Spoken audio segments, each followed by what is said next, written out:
My name is Spencer Beals, and I'm the lucky principal at Molasky Junior High School. Mr. Gross is an amazing teacher to his students and to our whole school community.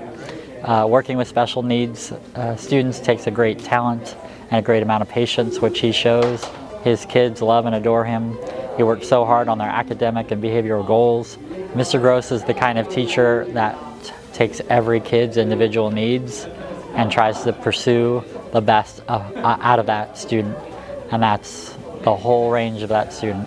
He makes it a lot easier because he takes like a bunch of weight off your shoulders, knowing that you're able to do what you got to do in that classroom. Mr. Gross is deserving of Secondary Teacher of the Year because of the great man and teacher he is.